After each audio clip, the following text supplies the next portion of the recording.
Il est 6h lorsque Benoît Chenet commence sa journée. Direction le poulailler pour l'éleveur de poules rousses, car après une nuit de ponte, il faut ramasser les œufs. Je passe dans les bâtiments pour voir si tout va bien. Par jour, il faut compter 16 500 à 17 000 œufs. Là, actuellement, il y a 3% de poules qui pondent en dehors des nids. Donc ça fait à peu près par bâtiment 250 œufs. Récolte terminée, un camion du groupe Les Œufs des Deux Moulins vient les récupérer. Co-dirigé par Stéphanie Riboche, le groupe passe des contrats avec les producteurs locaux et s'occupe de la revente de leurs produits. Quoi qu'il arrive au niveau du marché de l'œuf, leurs œufs sont toujours rémunérés par rapport au prix de l'aliment. Si l'aliment varie à la hausse, le prix des œufs varie à la hausse. Et si l'aliment baisse, le prix des œufs baisse. Une quinzaine de kilomètres plus loin, le centre de conditionnement. Tous les œufs y sont stockés, le temps d'être emballés. 90 conditionnements différents. Pourquoi ? Parce qu'on a des petits conditionnements, boîte par 4, boîte par 6, boîte par 12. Ensuite, on a un peu de marque distributeur et de marque nationale. Une fois plastifiés et chargés, les œufs sont envoyés en moins de 24 heures au distributeur.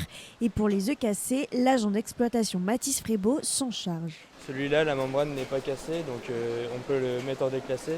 Mais celui-là, la membrane est cassée, donc l'œuf, il n'est pas réutilisable. Rien ne se perd, tout se transforme. Les œufs déclassés sont ensuite utilisés dans les produits transformés à base d'œufs. Sébastien Bois, éleveur de poules pondeuses, produit des œufs blancs utilisés uniquement dans les ovoproduits comme les brioches.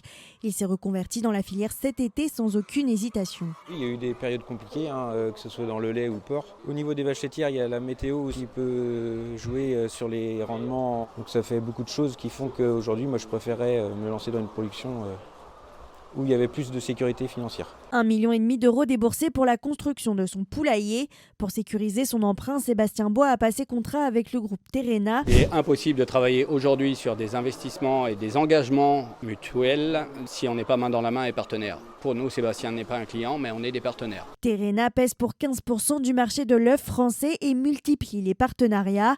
Avec une consommation en hausse de 4% par an depuis 3 ans, c'est un métier d'avenir pour le président de l'interprofession Yves-Marie Baudet. Ils ont des conditions de travail qui sont, je pense, bonnes aujourd'hui. Et puis avec le système de contractualisation qu'il y a entre le producteur et le centre du conditionnement, ça lui permet de sécuriser un revenu tout à fait correct dans la durée. Mais la pression de la demande empêche désormais la filière d'être autosuffisante. Pour garder sa souveraineté alimentaire, la France doit produire plus.